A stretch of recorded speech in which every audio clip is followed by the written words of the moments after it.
Любка, ти ми каза, че село Моргаш в община Годеч е твое родно село или е оттам? Ами на моята баба. Да, какво готвите там? Много вкусни неща имате.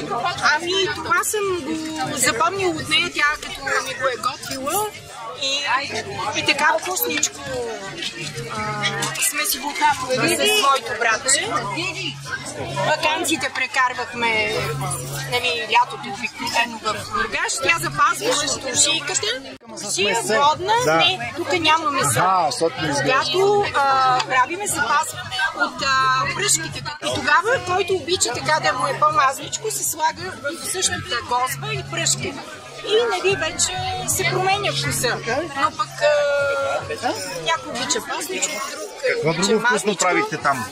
Помниш ли баба ти? Помня баба на тази печка с дърва, където колелото така не беше много на мястото си в един обикновен тиган. Пак така изпържаше лук с доматки, слага въгля една шепа ориз, малко водичка и то отгоре така се става, пуши се от това, че огъня, нали, покри тиганчето излиза от колелото и ставаше много вкусно. И ние с брат ми чакахме с нетърпение да ни сервира, за да си хапнем. Как и казвахте на тази гозба? Ами домати с ориз. А това е туршия с ориз. Тук вече и на фурно съм го правила, за да е още по-вкусно. Иначе правим и каша с туршия, която по подобен начин там трябва бършанце. Не трябва ориз. Много е вкусно.